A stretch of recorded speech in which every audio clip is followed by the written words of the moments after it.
తాకట్లో ఉన్న మీ బంగారాన్ని విడిపించి ఆ రోజు ఆన్లైన్ రేటుకి కొంటాం. Sharma gold company. నమస్కారం, వెల్కమ్ టు సుమన్ టీవీ. నేను గీతాంజలి. శ్రీమాత్రి నమః. ప్రస్తుతం మనం శ్రీ శ్రీ శ్రీ ఆనంద శివకామేశ్వరి సన్నిధానంలో ఉన్నామండి. అమ్మవారు ఎంత దివ్యంగా ఉంటారో ఇక్కడ మీకు విజువల్స్లో చూపిస్తాను చూడండి. ఈ ఆశ్రమంలో ఎక్కడ కూర్చున్నా సరే అడుగడుగున మనకు అమ్మ దర్శనమే అన్నట్టుగా ఉంటుంది. ముందుగా ఆ శివయ్యని అలా దర్శనం చేసుకుని ముందుకు వస్తే గణపతి కార్తికేయుల నుంచి అలా అమ్మని చూడొచ్చు. అలాగే గురుదేవులను కూడా మనం దర్శనం చేసుకోవచ్చు. ప్రస్తుతం మనతో పాటు ఉన్నారు మాతాజీ. వారి గురించి ప్రత్యేకంగా చెప్పాలా, చూడగానే అమ్మవారి రూపంలాగా కనిపిస్తారు. మాట్లాడే తీరు, మనకి ఎన్నో తెలియని విషయాలు, సనాతనంలో ఉన్నటువంటి గొప్ప విషయాల్ని చాలా సరళంగా మనందరికీ అర్థమయ్యేలాగా చెబుతూ ఉన్నారు. ప్రత్యేకించి అమ్మవారి ఉపాసన, అమ్మవారి ఆరాధన ఎలా చేయాలి, ఈ శ్రావణ మాసంలో విశేషంగా ఎలా ఉంటుందనే విషయాలు మనం తెలుసుకుంటూ ఉన్నాము. అందులో భాగంగా ఇవాళ మనకి ఎన్నో సందేహాలు ఉన్నాయి, అవి కూడా నివృత్తి చేసుకుందాము. మనతో పాటు ఉన్నారు ప్రస్తుతం మనం ఉన్నటువంటి పీఠాధిపతులు శ్రీ శ్రీ శివకామేశ్వరి ఆనందమయ్యి అమ్మ. వారితో మాట్లాడదాం. అమ్మ నమస్కారం. శ్రీమాత్రి నమః. అమ్మ, ఎన్నో సందేహాలు ప్రేక్షకులు అడుగుతూ ఉంటారు. ఎన్నిసార్లు అడిగినా, ఎంతమంది వాటికి సమాధానం చెప్పినా ఇప్పటికీ మనసులో ఏదో బాధతో మేము చేయొచ్చా అండి పూజ, మేము ఇలా వ్రతానికి అటెండ్ అవ్వచ్చా అని ఇలా అడుగుతూ ఉంటారు. వారే పూర్వ సువాసినులు. అంటే చాలా రకాల ప్రశ్నలు అడుగుతూ ఉంటారు. ఇలా పలానా వాళ్ళు వ్రతం చేసుకుంటున్నారండి, పిలిచారు, మేము వెళ్ళొచ్చా అసలు వ్రతానికి? పలానా వాళ్ళు నోము నోచుకున్నారు, వాళ్ళు వాయనం ఇస్తూ ఉన్నారు, మేము అసలు వాయనం తీసుకోవచ్చా? పూర్వ సువాసినుల్లో ఇది ఎప్పటికీ ఉండిపోయేటువంటి ఒక ప్రశ్న. ఏం చెప్తారు అసలు? వారు పూజలు చేసుకోవచ్చా? చేస్తే ఎలాంటి పూజలు చేయాలి? వ్రతాలకు వాళ్ళు హాజరవ్వచ్చా? వెళ్ళి అక్కడ దర్శనం చేసుకోవచ్చా? ఆలయాలకు వెళ్ళొచ్చా? అలాగే రంగురంగుల వస్త్రాలు వారు ధరించవచ్చా? ముఖ్యంగా ఎరుపు చీర వారు కట్టుకోవచ్చా? ఎవరైనా పసుపు కుంకుమ ఇస్తే తీసుకోవచ్చా? వాళ్ళు ఏమన్నా కుంకుమ పెట్టుకోవచ్చా? ఇలాంటివి ఎన్నో సందేహాలమ్మా, వివరించండి. పూర్వ సువాసినులు వ్రతం చేయవచ్చా? పూర్వ సువాసినులు, అసలు సువాసిని అంటే అర్థం ఏంటో తెలుసుకుందాం. సువాసిని అంటే మంచి వాసనలు కలది. సువాసిని అంటే ఇక్కడ భౌతికంగా చూసుకుంటుంటే పంచమాంగళ్యాలు అవ్వచ్చు, కానీ అంతర్ముఖంగా చూసుకుంటే కేవలం అవే కాదు, చాలా ఉన్నాయి. సత్వరజస్తమో గుణాలని అదుపులో ఉంచుకోవడం, కామక్రోధ లోభ మదమత్సరాలని అరిషడ్వర్గాల్ని ఎవరైతే అదుపులో ఉంచుకుంటారో వారందరూ కూడా సువాసనలే. దానికి భర్త ఉన్నాడా లేడా అనే సంబంధం లేదు. నీ అవలక్షణాలని, నీలో ఉండే లోపాలని నువ్వు అదుపు చేసుకునే ప్రయత్నం, దాని పేరే సాధన. ఆ సాధన ఎవరైతే చేస్తూ ఉంటారో వాళ్ళందరూ సువాసనలే. మంచి వాసన కలిగిన వాళ్ళందరూ సువాసినులే. సువాసిని అంటే అర్థము ముత్తైదు అని ఒక అర్థం అయితే, మంచి అంటే నీలో ఉండే అవలక్షణాలు, అరిషడ్ వర్గాల్ని కొద్ది కొద్దిగా విసర్జించే వాళ్ళందరూ కూడా సువాసినులే. ఇక పూర్వ సువాసినులు పూజ చేయవచ్చా? లక్షణంగా చేసుకోవచ్చు. ఎందుకంటే వివాహ సమయంలో ధర్మేచ, అర్థేచ, కామేచ ఈ మూడిటికే మనం ప్రమాణ చేసాం. మనం కూడా ప్రమాణ స్వీకారం చేసాం. కానీ మోక్షేచ అని చేయలే. మోక్షం ఎవరిది వారిదే. పైగా భర్త చేసే దాంట్లో 50% భార్యకు వస్తుందేమో తప్ప భర్త చేసేది ఆయనే చేసుకోవాలి. భార్య చేసింది ఏది దానికి రాదు. అందుకే ఎప్పుడు దంపతి సమేతంగానే ఆలయ దర్శనానికి వెళ్ళాలి, దంపతి సమేతంగానే వ్రతం చేయాలి, దంపతి సమేతంగానే హోమం చేయాలని ఎందుకన్నారు అంటే, ధర్మాన్ని నేను ఆచరిస్తాను. ధర్మమే కదా ఇదంతా, ఒక గృహస్థు ధర్మం. ఎందుకంటే ఈ వర్ణాశ్రమాల్లో గృహస్థు యొక్క ధర్మాలు ఏంటి తెలుసా? చాలా అన్ని ఆశ్రమాల్లో కంటే గృహస్థాశ్రమం చాలా గొప్పది. ఎందుకంటే నీ చేత్తో 10 మందికి భోజనం వడ్డించవచ్చు చక్కగా. సాధువుల్ని, సన్యాసుల్ని, అలాగే ఎవరినైనా కానీ నువ్వు చక్కగా భోజనం పెట్టి ఆదరించవచ్చు, శుశ్రూష చేయవచ్చు. ఇవన్నీ నీ గృహస్థాశ్రమంలో వివాహం అయిన తర్వాత లభించేటటువంటి కానుక. చాలా గొప్పదమ్మా గృహస్థాశ్రమం. అలాంటి గృహస్థాశ్రమంలో భార్యాభర్త కలిసి ఉన్నప్పుడు భర్త మరణించిన, భార్య మరణించిన, ఇది కేవలం స్త్రీలకే ఎందుకు వర్తిస్తుంది? పురుషుడికి వర్తించదా? అంటే భార్య చనిపోయిన పురుషుడు దేనికైనా అర్హుడు, కానీ భర్త చనిపోయిన భార్య మాత్రం దేనికి అర్హత లేదు. వారు హోమం చేయొచ్చు, వారు పూజ చేయొచ్చు, వారు మరో వివాహం కూడా చేసుకోవచ్చు. వారు ఏదైనా చేయవచ్చు. కానీ మరి ఎందుకు ఈ స్త్రీలకే ఇంత? పైగా ఇంకోటి ఉందమ్మా, కొన్ని విషయాల్లో ఆడవాళ్ళే శత్రువులు. ఇప్పుడు నన్ను అందరు ప్రేక్షకులు తిట్టుకున్నా కూడా, ఎందుకంటే నీకు ఇష్టం లేకపోతే వాళ్ళని పిలవద్దు, రమ్మంటారు. మా ఇంట్లో పూజ ఉందనో, వ్రతం ఉందనో, పారాయణం. ఇక వచ్చిన తర్వాత వాళ్ళకి తాంబూలం ఇవ్వరు, వాళ్ళ ముందే వాళ్ళు వేరే ఇస్తూ ఉంటారు. వాళ్ళ మనసు ఎంత బాధపడుతుంది. నీ నట్టింట్లో నువ్వు పూజ చేసుకుని ఒక మనిషిని బాధ పెట్టాల్సిన అవసరం నీకేముంది? నీకు ఇష్టం లేకపోతే పిలవకు కదా. అనుకుంటే వెళ్ళి వాళ్ళ ఇంటికే ఇచ్చేస్తే అది కూడా వద్దు, అసలు పిలవకు. నీకు అంత అనుమానం ఉంటే ఆ స్థితి ఆవిడ కావాలని కోరుకుందా? అవుతూ ఉంటాయి. ఇప్పుడు పుట్టిన తర్వాత చనిపోయేలోపు ఎన్నో జరుగుతూ ఉంటాయి, అందులో అదొకటి. అందులో పైగా వివాహం అప్పుడు వచ్చేది మాంగళ్యం, బట్టలు. సరే, ఇవి తీసేస్తే బొట్టెందుకు తీసేయాలి? అన్నప్రాసన రోజున మనం కుంకుమ ధరిస్తాం. కుంకుమ ఎందుకు ధరిస్తాం? ఆజ్ఞాచక్రానికి గుర్తుగా కుంకుమ ధరిస్తాం. కుంకుమ ఎందుకు తీసేయాలి? పసుపు ఎందుకు రాసుకోకూడదు? సరే, అలంకరణలో పువ్వులు భాగం అనుకుంటే పువ్వులు వదిలేద్దాం. బొట్టు ఎందుకు పెట్టుకోకూడదు కదా? బొట్టు పెట్టుకోవచ్చు, ఖచ్చితంగా పెట్టుకోవాలమ్మా. అసలు బొట్టు కుంకుమతోనే కదా పెట్టుకోవాలి. స్టిక్కర్లు ఇప్పుడు కదా వచ్చాయి తర్వాత వచ్చినవి కదా. తిలకం సీసాలు, స్టిక్కర్లు తర్వాత వచ్చినవి కదా. మొదటి నుంచి నుదురును ధరించాల్సింది విభూది, కుంకుమ.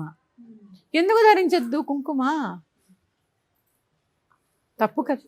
పెట్టుకోవచ్చు, నిస్సందేహంగా కుంకుమ ధరించవచ్చు. ఇక వరలక్ష్మి వ్రతాలు ఇలాంటివి చేసుకోవచ్చు. వ్రతాలు, నోములు, సామాజిక పరమైన కార్యక్రమాలు అంటే వివాహం, గృహప్రవేశాలు, పొడుగులు, ఇలా చాలా ఉంటాయి కదా, భార్యాభర్తలు కలిసి చేసేవి. అలాంటివి చేసుకోవడానికి లేదు, ఎందుకంటే భర్త లేరు కాబట్టి కన్యాదానం ఇవన్నీ చేయలేరు. వ్రతాలు చేసుకోవచ్చు. సత్యనారాయణ వ్రతంలోనే ఉంటుంది, పూర్వసువాసినులు వ్రతం చేసుకోవచ్చు. ఒక్కళ్ళే కూర్చుని సత్యనారాయణ వ్రత కథ చదివారు ఎప్పుడైనా? మీరు చేసుకోవచ్చు. అంటే ఖచ్చితంగా చిన్నపిల్లలు చేసుకోవచ్చు, కన్యలు చేసుకోవచ్చు, భర్త లేని వారు చేసుకోవచ్చు. సత్యనారాయణ వ్రతం కూడా పూర్వ సువాసినులు ఆచరించవచ్చు. ఇక వరలక్ష్మి వ్రతం లాంటివి చేసుకోవచ్చా? మంగళగౌరి వ్రతం అంటే మనం సౌభాగ్యం కోసం చేసుకునేది కాబట్టి పోనీ అంతవరకు వారు చేసుకోలేరు, ఎందుకంటే లోపల ఎక్కడో ఏదో బాధ, తెలియని బాధ. ఇక వరలక్ష్మి వ్రతం ఖచ్చితంగా చేసుకోవచ్చు. లక్ష్మీ పూజమ్మా, ధనం ఎవరికి అవసరం లేదు కాదమ్మా. ఇప్పుడు వ్రతం లాగా పుస్తకం అంటే మన వ్రత కథ చదువుకోవటము, పెట్టుకోవచ్చు, వ్రత కథ చదువుకోవచ్చు, నివేదన చేయవచ్చు. కాకపోతే ఏంటంటే ఈ తోరాలు అవి కట్టుకోకుండా చేసుకోవచ్చు. ఎందుకంటే పుత్రపౌత్రాభివృద్ధ్యర్థం అన్నారు అందులో, ఉంటుంది. మరి భర్త లేని వారికి పౌత్రులు ఉంటారు కదా, పిల్లలు ఉంటారు కదా, వాళ్ళ సంతానం వృద్ధవ్వాలని కదా అమ్మని వేడుకునేది. మరి అలాంటి వ్రతం చేసుకోవద్దంటే ఎలాగమ్మా? అలాంటిది అమ్మ అడిగితే ఇంకా తొందరగా అనుగ్రహం వస్తుంది అంటారు. ఇక తాంబూలాలు ఇచ్చుకునే విషయంలో కొందరు వీళ్ళు ఇవ్వచ్చు, నేనైతే నిరభ్యంతరంగా చెప్తాను. పుచ్చుకునే వారికి ఏదైనా అభ్యంతరం ఉంటుంది, సరే వీరు కూడా బాధపడతారు ఇవ్వడానికి. బొట్టు అక్కడ పెట్టండి, ఒక టేబుల్ మీద తాంబూలం పెట్టండి, వారినే బొట్టు పెట్టుకోమనండి, తాంబూలం తీసుకోమనండి. ఎందుకంటే వ్రతం చేసుకుంటే ఆ ఇంటి నుంచి తాంబూలం వెళ్ళాలి కాబట్టి, కరెక్ట్, వెళ్ళాలి కదా. అందుకని బొట్టు పెట్టుకుని అవి తీసుకోమని చెప్పండి. నిరభ్యంతరంగా వ్రతం చేసుకోవచ్చు. పుత్ర పౌత్రాభివృద్ధ్యర్థం, వచ్చే జన్మలో సౌభాగ్యంతో ఉండడానికి ప్రసాదించమని. ఎందుకంటే పూర్వజన్మ కర్మతోనేగా మనం పుట్టేది, అవునా? నమ్ముతాంగా. మన ధర్మం ఏంటి? ఏమన్నా అంటే ఏ జన్మలో చేసిన పాపమో అంటామా అంటామా? మరి ఎంతో కొంత పుణ్యకర్మ కావాలి కదా, వచ్చే జన్మలో సౌభాగ్యం కావాలని చక్కగా చేసుకోవచ్చమ్మా. ఎటువంటి సందేహము లేకుండా చేసుకోవచ్చు. ఢంకాబద్ధంగా చెప్తున్నా. గాజుల విషయంలోనమ్మా ఇది ఒక సందేహం ఉంటుంది. ఎలాంటి గాజులు ధరించవచ్చు? మట్టి వేసుకోకూడదా పూర్వ సువాసినులు? వేసుకోకూడదు అంటే అమ్మ, మనకి పూర్వము చాలా చాలా కట్టుబాట్లలో పెరిగారు. ఎందుకంటే అష్టవర్షాత్ భవేత్ కన్య అని చెప్పి మనకి చెప్పారంటే 8 సంవత్సరాలకు వివాహం చేసేవారు. వీరు కొంచెం పెద్ద పుష్పవతి అయ్యే సమయానికి వీరికి 13 సంవత్సరాలు వచ్చేవి. వృద్ధుల్ని కూడా ఇచ్చి వివాహం చేస్తుండేవారు. కొంతమంది అప్పటికే వీరు పుష్పవతి అవ్వకుండానే వారు కాలం చేసేసేవారు. మరి అప్పటి నుంచి వైధవ్యమే. మరి ఎన్ని కట్టుబాట్లలో ఉండాలి, ఆ పిల్లకి ఏమీ తెలియకూడదు. శిరోముండనం చేసేవారు, తెల్ల చీరలు కట్టేవారు, అన్నీ తీసేసేవారు. ఇప్పుడు తెలుపు దేనికి? స్వచ్ఛతకి కదా సూచన. అంటే అంత స్వచ్ఛంగా ఉన్నాను నేను అని చెప్పడానికే తెల్ల వస్త్రం కట్టుకునేవారు. ఇక ఇంకో విషయం ఉందమ్మా, ఈ సందర్భంగా నేను చెప్పాల్సింది, పూజలో కూడా ఇలా బోర్డర్ లేని చీరలు ఎప్పుడు వాడకూడదు. దేవుడికి కూడా బార్డర్ ఉన్నవి కట్టాలి. బోర్డర్, దాని పేరేంటి? సరిహద్దు. సరిహద్దు. సరిహద్దు. అందుకే సన్యాసాశ్రమ దీక్షలో కూడా కొన్ని నియమాలు ఉంటాయి. ఇప్పుడు ఏకవస్త్రం ధరిస్తూ ఉంటారు కొన్ని సాంప్రదాయాల్లో. కొన్ని సాంప్రదాయాల్లో చిన్న బోర్డర్ను ధరిస్తారు. అంటే ఇంకా చిన్న సరిహద్దు ఉంది మాకు, ఈ సరిహద్దులో మేము ఉన్నాము అని చెప్పడానికే చిన్నవి ధరిస్తూ ఉంటారు. అలాగే భగవంతుడికి రవికల బట్ట వేస్తామా కింద, వరలక్ష్మి, అవి కూడా బోర్డర్ లేని వేయకూడదు. అన్ని ప్లెయిన్ తీసుకొచ్చేస్తాం కదా మేమైతే. అయ్యో, బోర్డర్ ఉన్నవే వేయాలి. అంటే సరిహద్దు, అమ్మని కూర్చోబెట్టో హద్దులు వేయాలిగా. అసలే ఆవిడ చెంచలమైంది, భద్రపరచుకోవాలి కదా. అందుకని పూర్వ సువాసినులు ఖచ్చితంగా అన్ని పూజలు చేసుకోవచ్చు. తెల్లటి వస్త్రమే ధరించాలి అని చెప్పి లేదు. ఇక మీరు ఇందాక అడిగారు ఎర్ర వస్త్రాలు ధరించచ్చా? ఎరుపు దేనికి సంకేతం? రజోగుణానికి సంకేతం. అలాగే త్యాగానికి, జ్ఞానానికి సంకేతం ఎరుపు. అందుకే మనం అమ్మవారి గురించి చెప్పుకున్నాం. ఇవి నీలో రజోగుణం వదిలేసినప్పుడు నువ్వు ఎర్ర చీర కట్టుకో. జ్ఞానం కావాలి అంటే కట్టుకోవచ్చు. జ్ఞానానికి సంకేతం. సరే, స్త్రీలు భర్త లేని వారు ఎర్ర చీరలు కట్టుకోకూడదు. మరి సప్తాశ్వరథమారూఢం ప్రచండం కశ్యపాత్మజం శ్వేతపద్మధరం దేవం తం సూర్యం ప్రణమామి. ఎలా ఉంటాడు అప్పుడు? మరి ఎర్రని కిరణాలు కూడా పడకూడదే.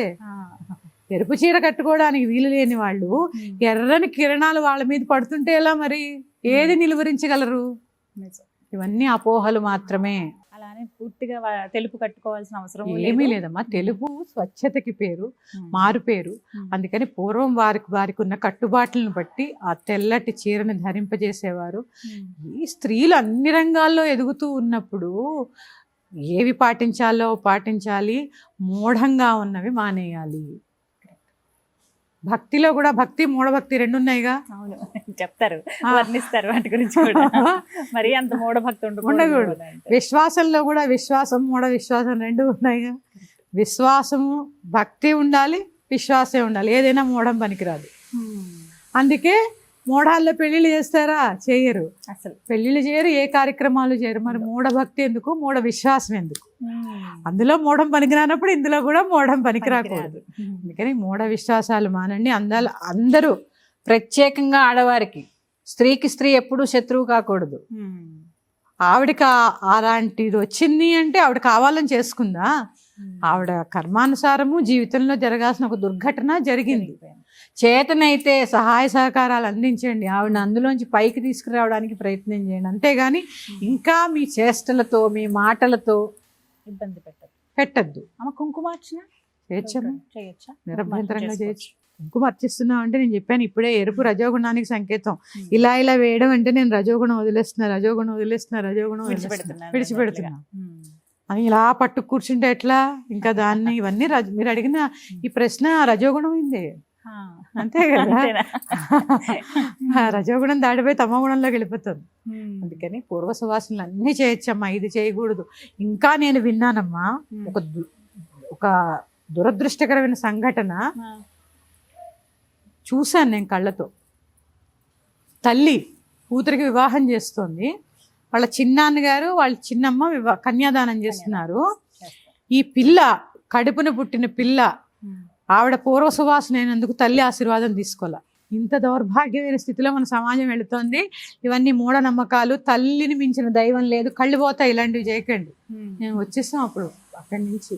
అమ్మ ఎవరు చెప్పినా విల్లా, తీసుకోలేదు ఆశీర్వాదం. ఇలాంటి దౌర్భాగ్యమైన సమాజము ఎలా అంటే, అమ్మ తల్లిని మించిన దైవం లేదు, తల్లే గురువు, మొదటి గురువు. అందుకే మన సాంప్రదాయం ఏం చెప్పింది? మొదట మాతృదేవో భవ, తర్వాత పితృదేవో భవ, తర్వాత ఆచార్య దేవో భవ. తల్లిని మించిన గురువు లేదమ్మా, తల్లిని మించిన దైవం లేదు. అందుకని ఎవ్వరిని మనిషిని మనిషిగా చూడలేనటువంటి కట్టుబాట్లు ఎప్పుడూ వ్యవస్థని పాడు చేస్తాయి తప్ప నిలబెట్టలేవు, ధర్మాన్ని నిలబెట్టలేవు. అదొక్కటి గుర్తుపెట్టుకోండి. మరొక అంశంతో మీ ముందుకు వస్తాను. శ్రీమాత్రే నమః. స్వస్తి.